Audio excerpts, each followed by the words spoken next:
Durante milenios, el hombre ha buscado rincones oscuros, habitaciones tranquilas y puertas cerradas para reunirse. Allí, se dice, celebran ritos extraños, practican rituales medievales e intentan modelar el mundo a su imagen. Actividades cubiertas por un velo de misterio e incertidumbre sobre quienes las forman. Son las marcas de identidad de las sociedades secretas. Dos organizaciones secretas destacan en la mente del público: los francmasones o masones, la sociedad secreta más antigua y de mayor tamaño del mundo, y la Skull and Bones, de la Universidad de Yale, una de las sociedades secretas más pequeña y elitista del mundo. ¿Por qué dicen algunos que sus miembros defenderán a sus hermanos o protegerán a los grupos secretos a cualquier precio? Este ex-masón dice que las amenazas de muerte le han seguido desde que comenzó a revelar los ritos secretos de los masones. Este editor dice que el expresidente George Bush y miembros de Skull and Bones se pusieron en contacto con él cuando intentó desvelar los secretos del grupo. Un ex policía de alto rango londinense acusa a los masones de haber arruinado su carrera cuando intentó poner luz sobre una supuesta conspiración masónica. Los lazos que unen a los miembros manan de los ritos secretos, pero ¿dónde reside la magia de esas misteriosas ceremonias? Sigue siendo un enigma.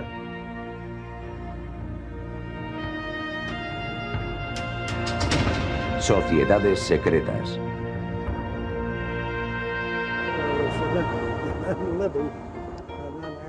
La francmasonería tiene en cada país su carácter específico y sus detractores específicos. En los Estados Unidos, los enemigos más acérrimos de la organización son los conservadores cristianos. Más de 24 ramas protestantes se han unido a la Iglesia Católica para oponerse a la francmasonería. Los ritos bañados de simbolismo religioso, los juramentos de sangre rescatados de la Edad Media y el aura de misterio hacen que vean los cuernos de Satán en la escuadra y el compás.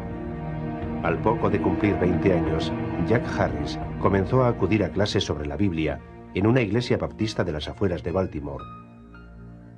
Varios de sus compañeros eran masones.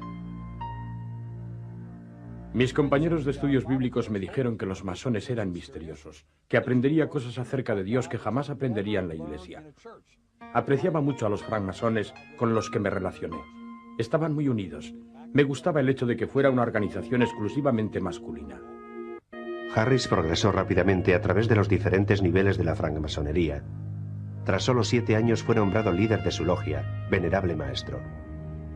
Sentía un interés sincero y profundo por sus creencias. Me interesaban los ritos.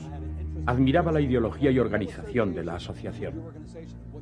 En 1970, tras 9 años en la francmasonería, Harris pasó a ser cristiano convertido tras ver la cruzada de Billy Graham en televisión. Comenzó por oponerse a la regla de que no se pudiera mencionar a Jesucristo en los ritos masónicos, ya que la masonería no puede mostrar predilección por una religión. Harris consideraba que esa filosofía era incompatible con su visión del cristianismo. Abandonó la fraternidad. Actualmente opina que la francmasonería es satánica. Cita un rito ceremonial en el que se usa una calavera humana colocada sobre la Biblia, velas encendidas y una espada apuntando al cuello de un hombre arrodillado. Y según dice, resulta idéntico a los altares utilizados por los adoradores del diablo. Te enseñan diferentes modos de llegar al cielo y de cómo vivir correctamente apartado de Jesucristo. Algo que es contrario a la palabra de Dios, lo que significa que mienten. Satán es el padre de esas mentiras. Las conclusiones de Harris son las mismas que las de uno de los más directos e influyentes opositores de la francmasonería, el médico y escritor de Beaumont, Texas, Larry Holly. Es el líder de la lucha antimasónica de la Convención Baptista del Sur, el grupo protestante más numeroso de Estados Unidos. Creo que el sistema francmasón, el funcionamiento de la francmasonería, el espíritu que inspira a la francmasonería, es satánico. La francmasonería considera a Jesús un hombre bueno, un gran líder o un gran profeta, pero no acepta la realidad. Para mí, Jesús es el único hijo verdadero engendrado por Dios y el único modo de salvación. Jack Harris opina que los masones han vuelto hacia él su furia satánica. Cuando Harris abandonó la organización en 1972, los ministros locales le pidieron que hablara a los feligreses de los, por así llamarlos, pecados de la masonería. Comenzó por relatar las ceremonias masónicas, describiendo los ritos secretos. Detrás de mí, a la izquierda, se sentaba el venerable maestro. Yo soy el venerable maestro de la logia. Sobre su cabeza hay un símbolo, la letra G.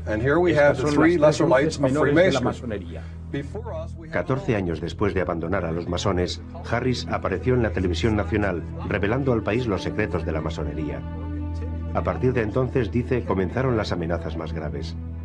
Harris oyó un testimonio desgarrador por parte de un ministro de la zona de Filadelfia.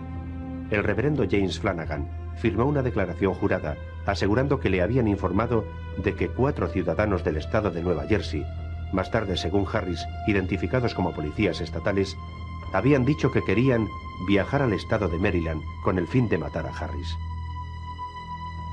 Prometieron que iban a matar a mi mujer, a mis hijos y a mí por haber revelado esos secretos.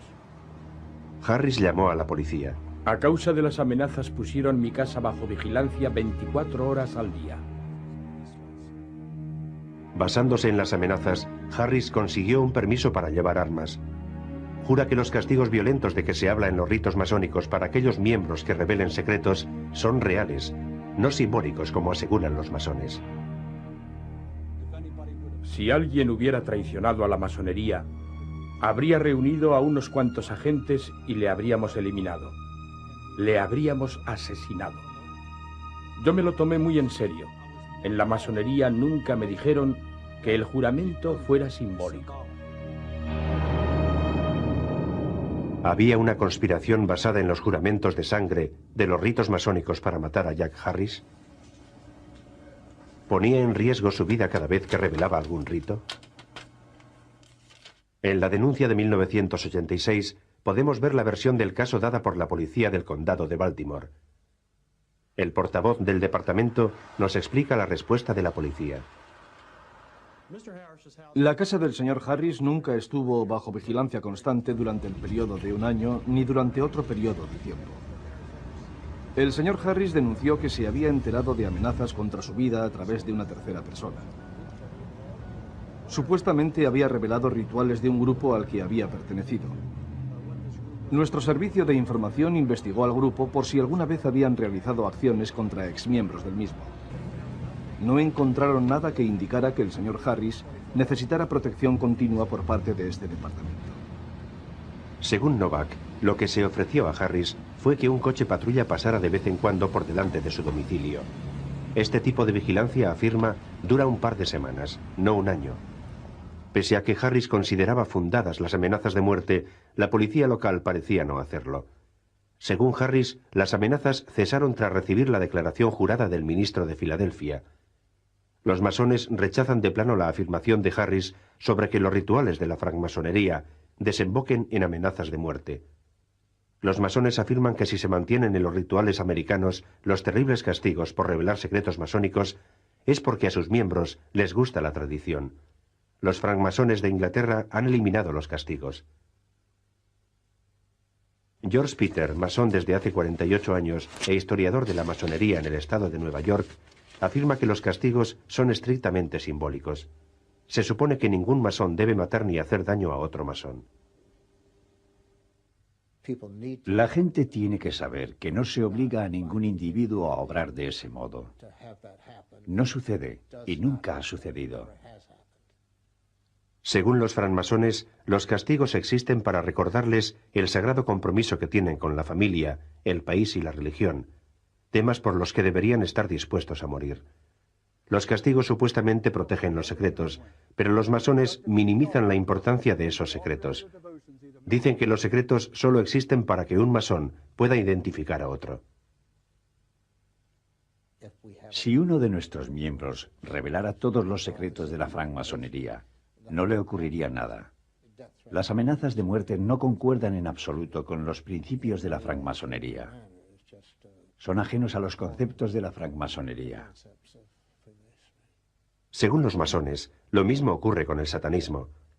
Señalan que la G, en la simbología masónica norteamericana, representa a Dios. God en inglés. Gary Liser está doctorado en filosofía de la religión y se describe a sí mismo como un cristiano convertido conservador. ministro ordenado, dirigió en 1993 una investigación sobre la francmasonería para la Iglesia Baptista del Sur. El señor Lisser es actualmente masón. He estudiado a fondo la masonería durante 4 años. He leído tanto libros escritos por masones como por detractores de la masonería y los he estudiado con detenimiento. No he encontrado nada en la francmasonería que pueda ser considerado satánico. Los detractores de los masones piensan que solo hay 2 modos de mirar a Dios y al mundo. Uno es la forma en que lo hace Dios. El resto forma parte del mundo de Satán. ¿Intentó la masonería matar a Jack Harris? Sin pruebas evidentes, para algunos, lo único que queda es miedo a la sociedad secreta. A continuación, el ritual secreto de uno de los ritos más importantes de la francmasonería. Los historiadores dicen que la francmasonería, fundada en 1717, ha influido prácticamente en todas las hermandades y todas las fraternidades estudiantiles. Allí donde los hombres se reúnan y practiquen rituales secretos, estarán compartiendo el legado de los francmasones. Casi 6 millones de miembros de todas las razas y religiones, todos varones y todos creyentes de la existencia de un ser supremo, se reúnen en logias casi herméticas repartidas por todo el mundo. En ellas, frente al altar central y con el oficiante principal situado al este, representan complicados dramas basados generalmente en historias del Antiguo Testamento. Las representaciones rituales son las ceremonias de iniciación para los nuevos miembros y el corazón de los ritos masónicos. Los ritos, según los masones, enseñan el valor del honor y el amor, o la lucha entre la comprensión y la ignorancia, y la importancia de la honradez y la fidelidad a la palabra. Estos valores contribuyeron a convencer a 13 de los firmantes de la Constitución de Estados Unidos, incluidos Ben Franklin y George Washington, a vestir el mandil masónico. 15 presidentes se sintieron también atraídos por los ritos de la francmasonería, entre ellos Truman y Ford. Han sido masones compositores como Irving Berlin, Mozart y Duke Ellington, al igual que Bill Rogers, Charles Lindbergh y John Wayne. Los ritos varían con cada lección o grado.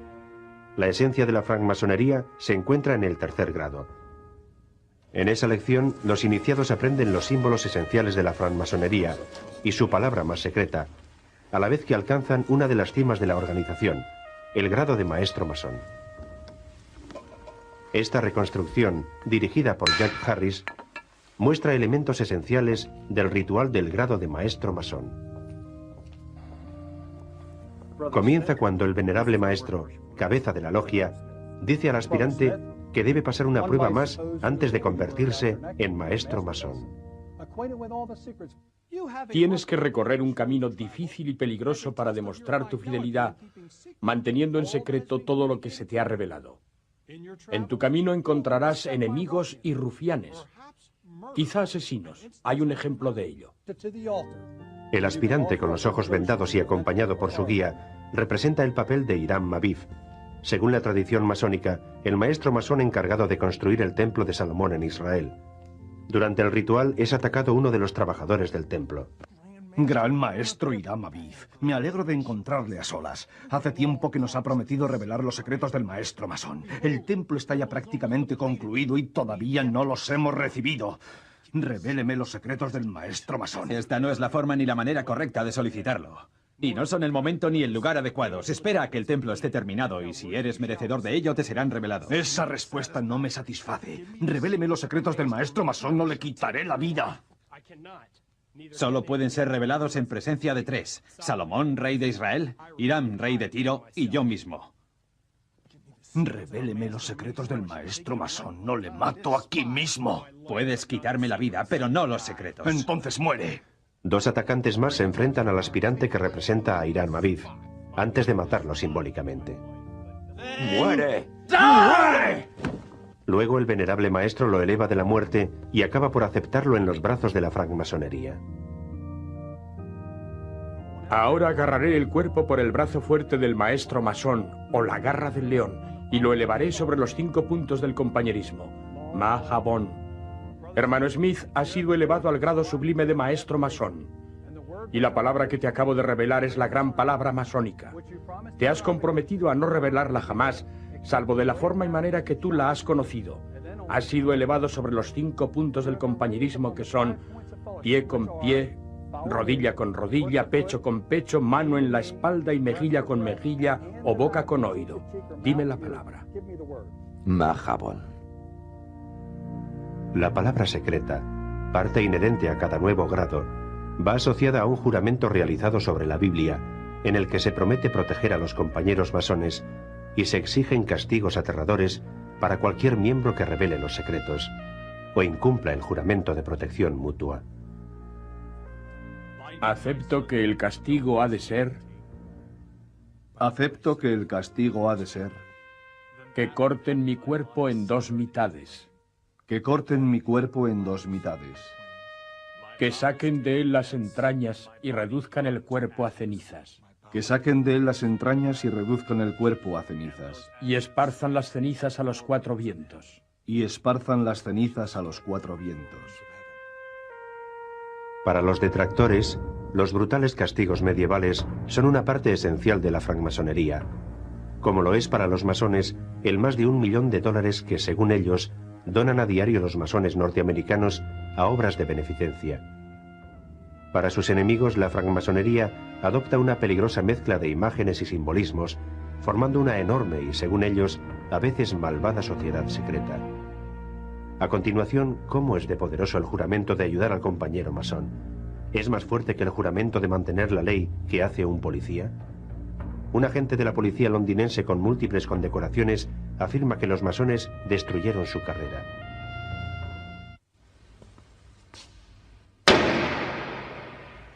Hay quien dice que los misteriosos rituales que se realizan a puerta cerrada en los templos masones alimentan la semilla de la conspiración.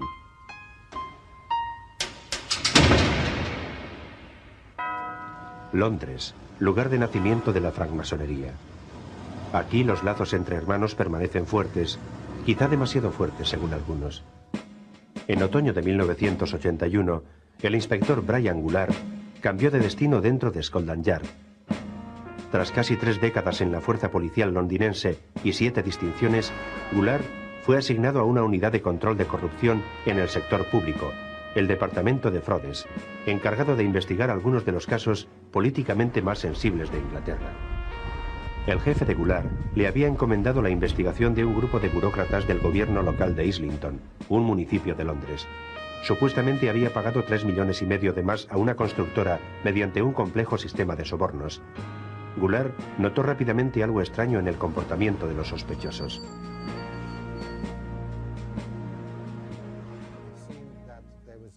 Parecía que existía una organización trabajando en la sombra que se aseguraba de que no nos llegara información sobre hechos que necesitábamos conocer. A Goulart le habían dicho que varios de los sospechosos en el presunto fraude eran francmasones.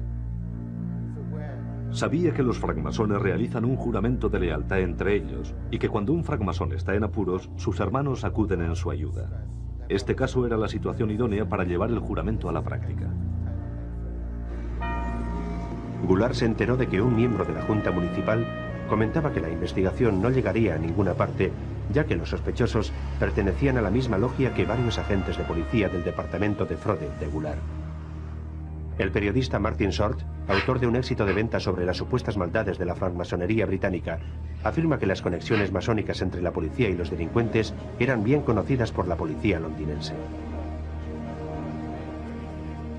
En 1970 quedó perfectamente claro que había intereses comunes, ya que policías francmasones pertenecían a la misma logia que francmasones que se dedicaban, por ejemplo, al negocio de la pornografía. Los delincuentes contaban con libertad para actuar sin miedo a ser perseguidos. Brian Goulart era consciente de esta trama de corrupción. La investigación entró en un momento difícil, cuando tras entrevistarse Goulart con uno de los sospechosos y decirle que no comentara el tema con nadie, al parecer este acudió de inmediato al despacho de otro de los principales sospechosos de la Junta Municipal. Según Goulart, aquella noche el sospechoso cerró con su llave su archivador, algo que casi nunca hacía, y se marchó un mes de vacaciones sin previo aviso. Al día siguiente, la secretaria de Goulart recibió una extraña llamada de uno de los principales fiscales londinenses, aquel que decide qué casos van a juicio. Quería averiguar qué avances se habían hecho en la investigación del caso Islington. Los fiscales de Londres, según Goulart, jamás preguntan por teléfono por el estado de las investigaciones.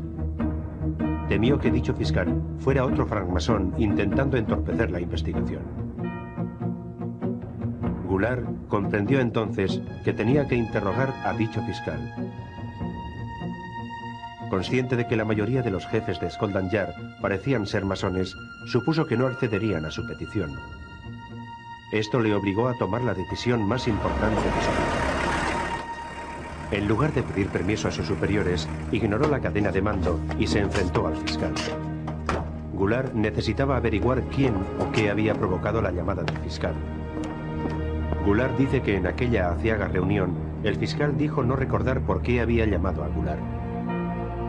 Al final del día, el jefe de Goulart le relevó de todas sus funciones.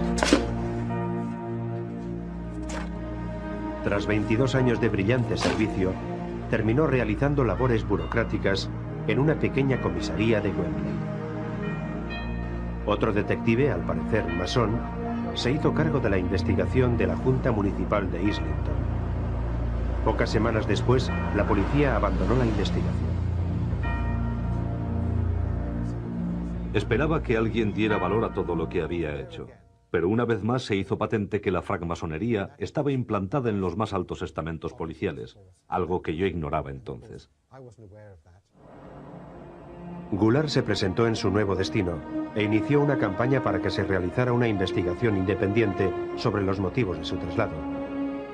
Goulart recibió por primera vez en su carrera informes desfavorables por parte de superiores de la comisaría que sospechaba eran masones. Goulart se negó a firmarlos. Casi 9 años después de abandonar el departamento de Frodes, un aliado anónimo envió un paquete a Goulart. Contenía la lista de los miembros secretos de esta logia de Londres. En ella aparecían casi todos los antiguos jefes de Goulart en Scotland Yard y los actuales de la comisaría de Wembley. La prensa y la gente me había considerado como un demente cuando conté lo que me había ocurrido. Nadie me creyó. Bueno, al fin tenía la prueba. Tenía una prueba concluyente. En 1988, Goulart se negó a volver a su puesto de trabajo alegando enfermedad mental. Tras 33 años de servicio, fue apartado del cuerpo y abandonó su campaña. Sin embargo, puede que su esfuerzo fuera el detonante de un importante cambio político. En 1997, tras una serie de audiencias, un comité del Parlamento británico hizo una recomendación sin precedentes. Todos los policías, fiscales y jueces masones debían hacer pública su pertenencia a la masonería. Pese a la falta de pruebas concluyentes, el comité determinó que el sentir general del pueblo indicaba que dentro del sistema policial y judicial se daba un tratamiento preferente a los compañeros masones. ¿Fue víctima Brian Goulart de una conspiración masónica urdida por jefes de policía, fiscales y agentes corruptos? ¿Son tan fuertes los lazos entre masones que pueden hacer peligrar el sagrado juramento de hacer cumplir la ley? Peter Barden, considerado como uno de los mejores periodistas británicos sobre temas de delincuencia y condecorado por la reina Isabel con la Orden del Imperio Británico cuando se retiró en 1966, afirma que Goulart fue trasladado simplemente porque ignoró la cadena de mando y que hasta el día de hoy no ha demostrado ninguna de sus acusaciones sobre connivencia masónica. El problema del caso del exinspector Goulart era la falta de pruebas. Yo fui incapaz de encontrar alguna. Hablé con muchos agentes de policía que no eran masones, que dijeron: creemos que Brian está convencido de que lo que cuenta es verdad. Pero ¿dónde están las pruebas?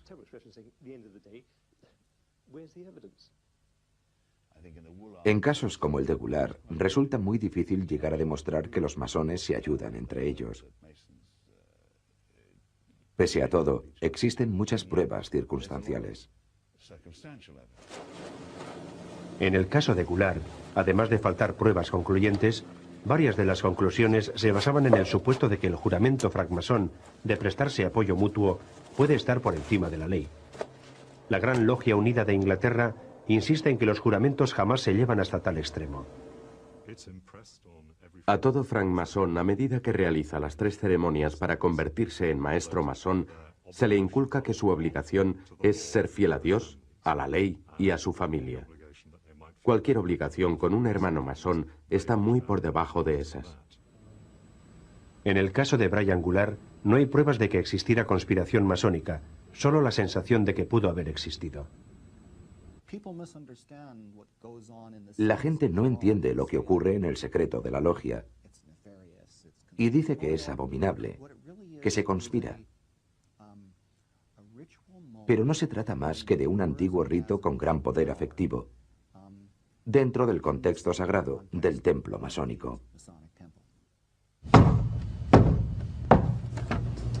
Who comes here? A poor blind candidate who desires to be brought from darkness to light and receive a part of the rights and benefits of this right worshipful lodge, erected to God.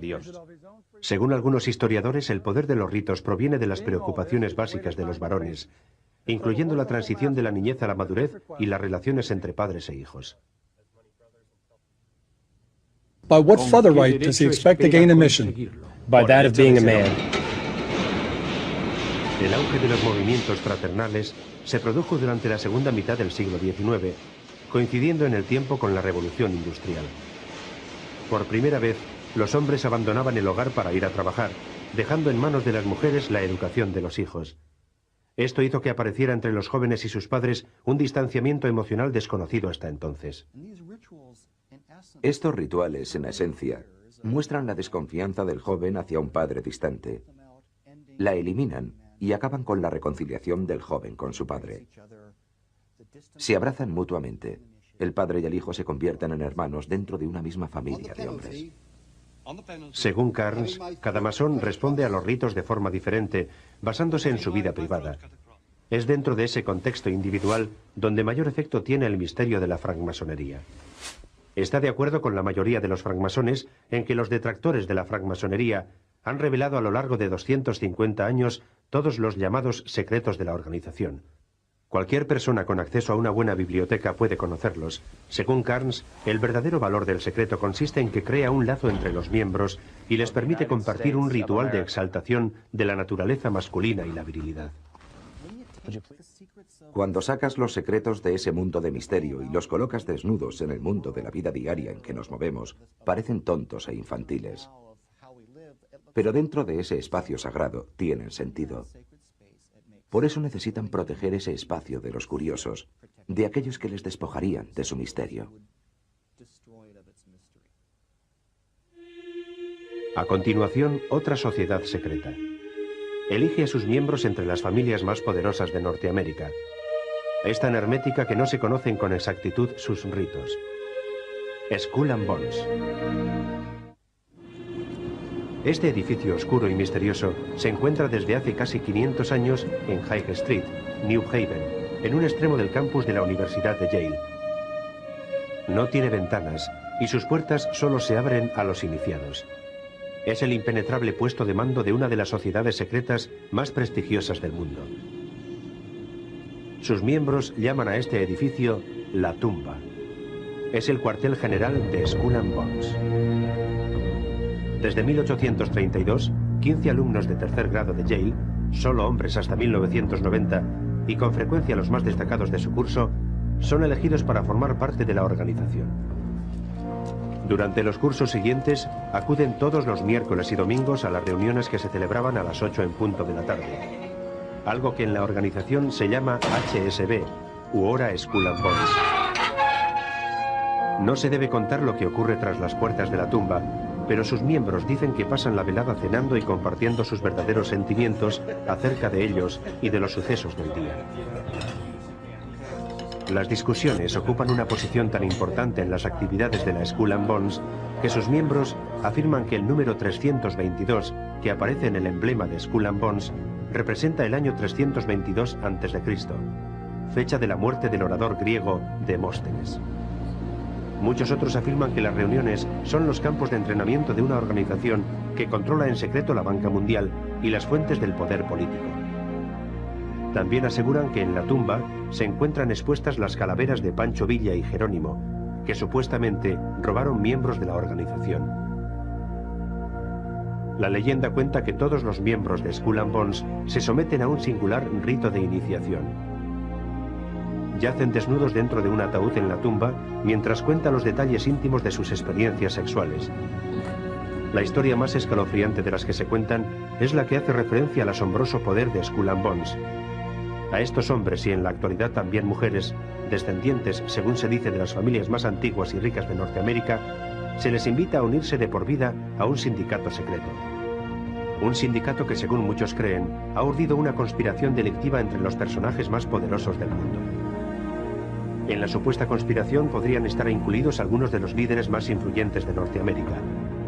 La historia de la Norteamérica del siglo XX parece la lista de miembros de Skull and Bones, con nombres como William Howard Taft, el único hombre que ha sido presidente del país y del Tribunal Supremo, el financiero y diplomático Averell Harriman, Henry Luce, fundador de las revistas Time, Fortune y Life, el arquitecto de la guerra de Vietnam McGregor Bundy, William Sloane Coffin, uno de los hombres que más se opuso a esa guerra, el conservador editor y novelista William F. Buckley y el expresidente George Bush.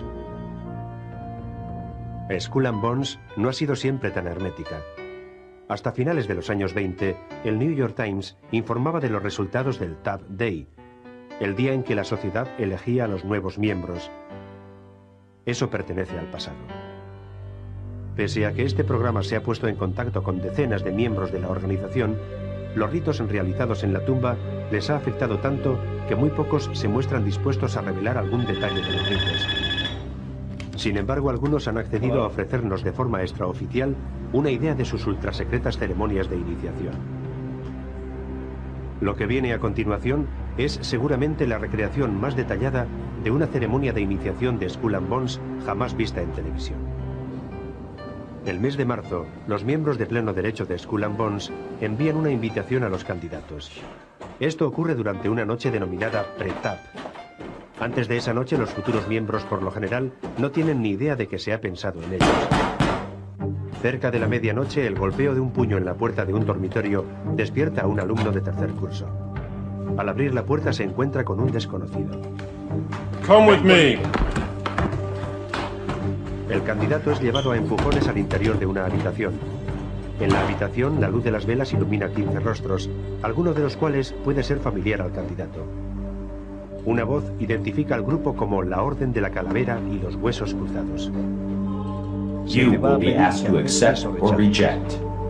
Alguien arroja al suelo una caja que contiene nombres y números de teléfonos de personas que pueden contestar preguntas acerca de la organización.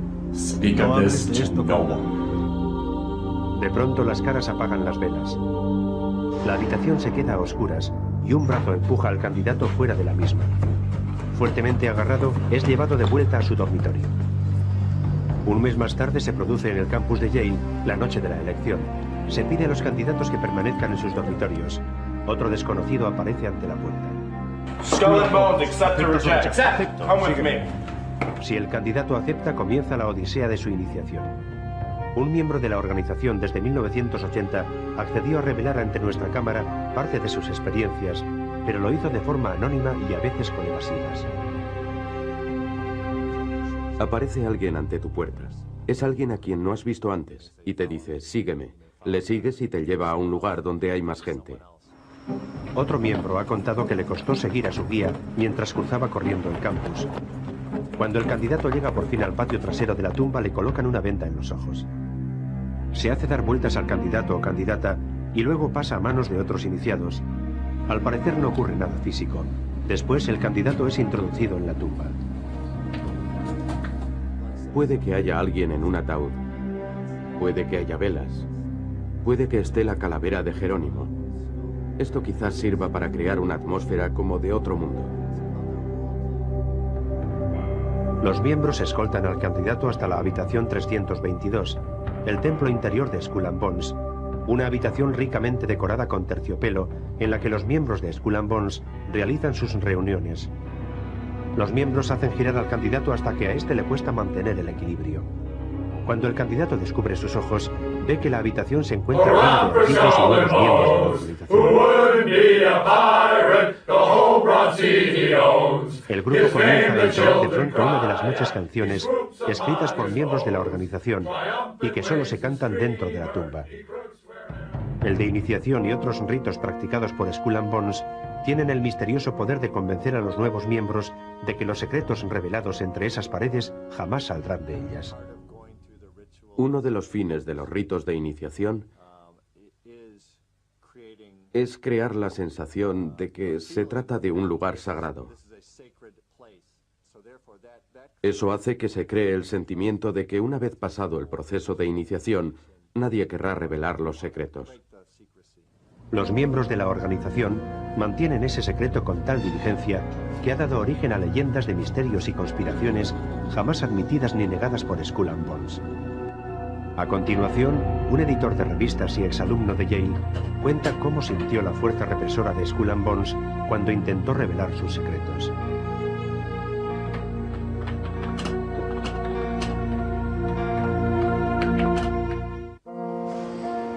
Para aquellos que creen en las historias de conspiración que se cuentan sobre Skull and Bones, los ritos de iniciación persiguen mucho más que inculcar sentimientos de confianza y respeto por el secreto. Proporcionan los cimientos de un complot de por vida en pos del poder. En 1978, tras graduarse en Yale, Andrei Navrosov compró la revista literaria más antigua del país, Yale Lit, que se encontraba al borde de la bancarrota.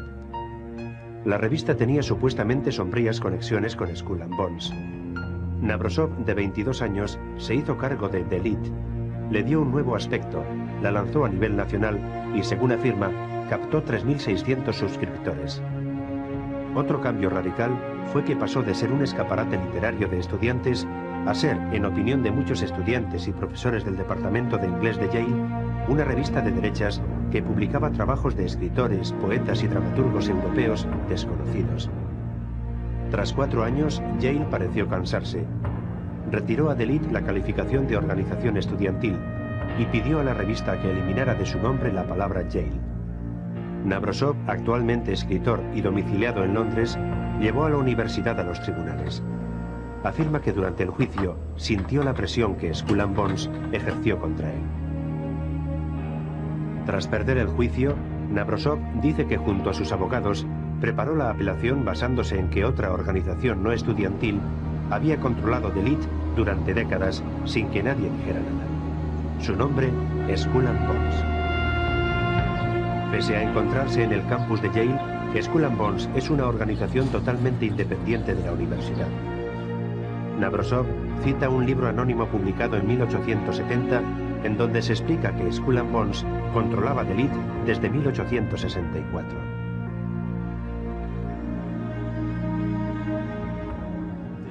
Ejercían el control cuando les interesaba. Luego volvían a dejar el control en manos de un hombre de paja. Navrosov dice que para demostrar esto ante los tribunales tendría que haber revelado muchos de los secretos de Skull and Bones. Fue entonces cuando Navrosov recibió esta carta del miembro de Skull and Bones más poderoso del mundo, el entonces vicepresidente de los Estados Unidos. Queridos amigos, gracias por mandarme el último número que leeré con orgullo. Agradezco vuestra amabilidad. Con mis mejores deseos, atentamente, George Bush. Navrosov ve matices de conspiración en la carta. El propósito de la carta y de la correspondencia posterior fue crear la sensación en nosotros de que Bush en persona estaba dispuesto a interceder por Yale y que había puesto a trabajar a sus sabuesos legales. Navrosov pensaba que Bush quería cerrar el caso lo antes posible para que los secretos de Skull and Bones no salieran a la luz. Navrosov escribió una serie de cartas a Bush insinuándole que no revelaría los secretos si él intercedía en su favor. Bush contestó en una serie de cartas que no podía actuar como intermediario. La última carta es básicamente una declaración de que han tomado una decisión y que por el camino que voy no llegaré a ninguna parte. La estrategia de Navrosov de utilizar Skull and Bones falló. En la primavera de 1986 perdió la última apelación, devolvió de élite a los estudiantes de Yale y abandonó New Haven para siempre. Intentó Bush, exdirector de la CIA, mediante una aparentemente inocente nota, propiciar un acuerdo que mantuviera a salvo los secretos de la Skull and Bones.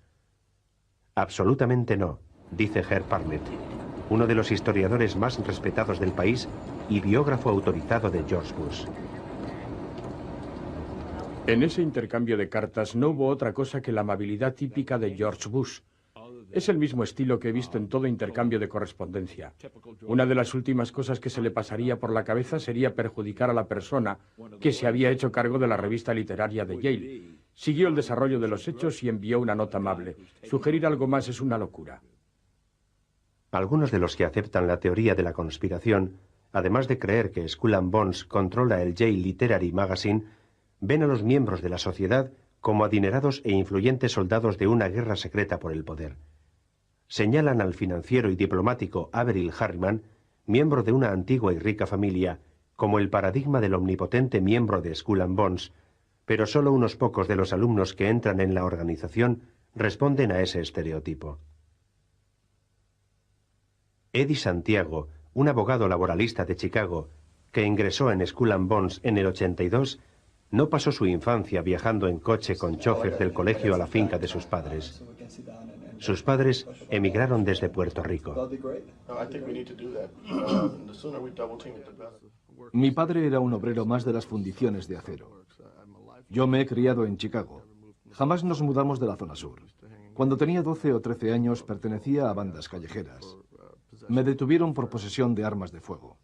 Santiago califica a Skull and Bones como una asociación de debate y cree que le seleccionaron porque podía ofrecer un punto de vista muy especial. Creo que vieron en mí a un individuo que podía defender el aspecto más radical de los debates, porque cuando me eligieron yo era una persona muy radical. Me refiero a que era marxista. Santiago piensa que las teorías sobre siniestras conspiraciones realizadas por antiguos graduados son ridículas. Es cierto que pertenecen a la asociación miembros eminentes de la industria, del mundo del derecho y otros campos, lo cual dice mucho de su capacidad para elegir a algunos de los mejores cerebros del país. Santiago ha revelado que cuando esos cerebros se reúnen en la tumba, se despojan de los relojes como símbolo de que el tiempo se detiene durante las sesiones del club. Están prohibidas las radios y televisores. También ha dicho que dentro de la tumba renuncian a usar su verdadero nombre. Otros miembros han revelado que está prohibido consumir bebidas alcohólicas tras las puertas de la tumba y que los miembros toman sus nuevos nombres de los personajes de la novela Tristram Shandy, escrita en el siglo XVIII por Lawrence Sterne. Según otro miembro de Skull and Bones, la mayor parte del tiempo de las reuniones se dedica a que los miembros cuenten historias de su vida.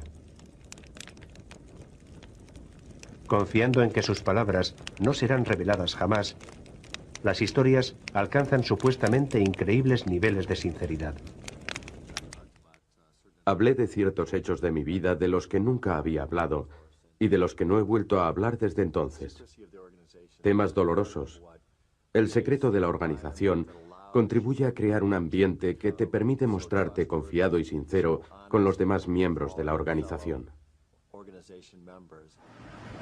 El psicólogo de la Universidad de Harvard, William Pollack, dice que el secreto tiene otros efectos, además de alentar la sinceridad. Los secretos son los lazos intangibles entre los miembros. La manera en que los hombres se unen unos a otros es compartiendo el mismo secreto.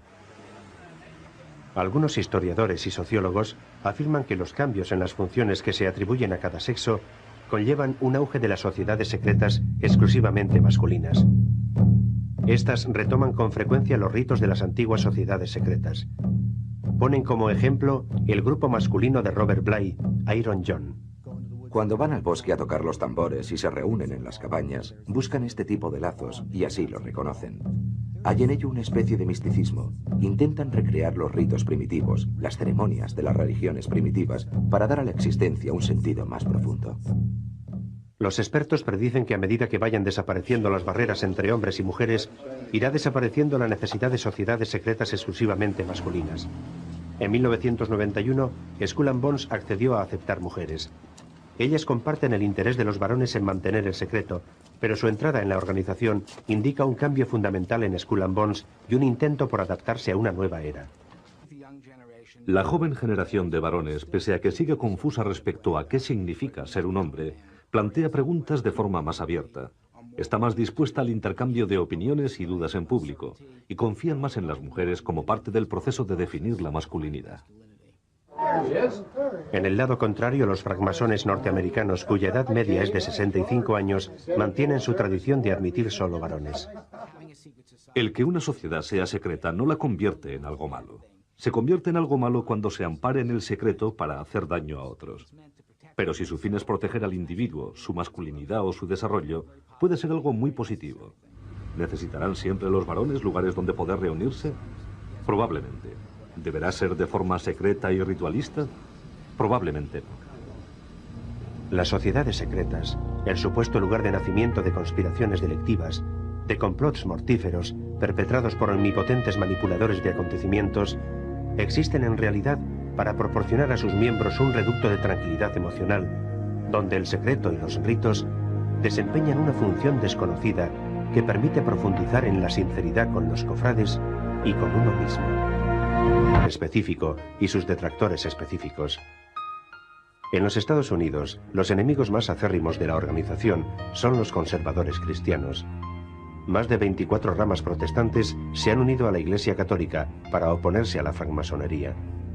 Los ritos bañados de simbolismo religioso, los juramentos de sangre rescatados de la Edad Media y el aura de misterio hacen que vean los cuernos de Satán en la escuadra y el compás. Al poco de cumplir 20 años, Jack Harris comenzó a acudir a clases sobre la Biblia en una iglesia baptista de las afueras de Baltimore. Varios de sus compañeros eran masones. Mis compañeros de estudios bíblicos me dijeron que los masones eran misteriosos, que aprendería cosas acerca de Dios que jamás aprendería en la iglesia. Apreciaba mucho a los francmasones con los que me relacioné. Estaban muy unidos. Me gustaba el hecho de que fuera una organización exclusivamente masculina. Harris progresó rápidamente a través de los diferentes niveles de la francmasonería. Tras solo 7 años fue nombrado líder de su logia, venerable maestro. Sentía un interés sincero y profundo por sus creencias. Me interesaban los ritos. Admiraba la ideología y organización de la asociación. En 1970, tras 9 años en la francmasonería, Harris pasó a ser cristiano convertido tras ver la cruzada de Billy Graham en televisión.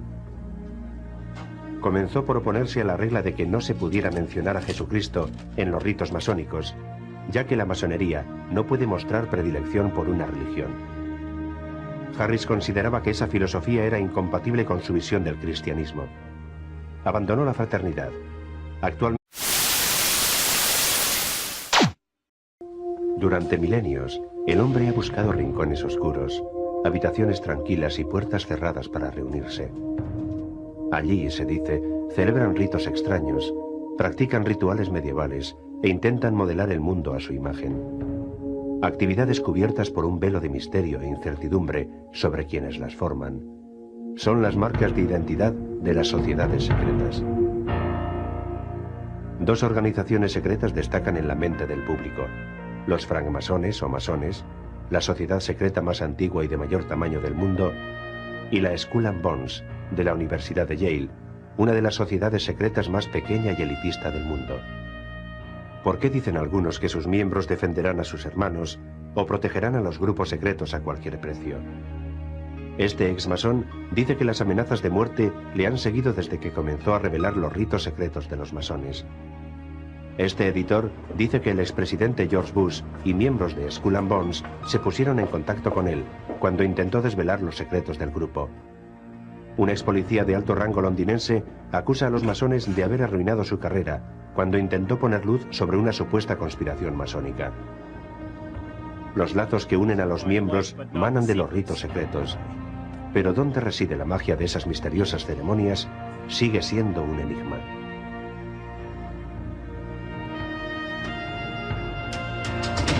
Sociedades secretas.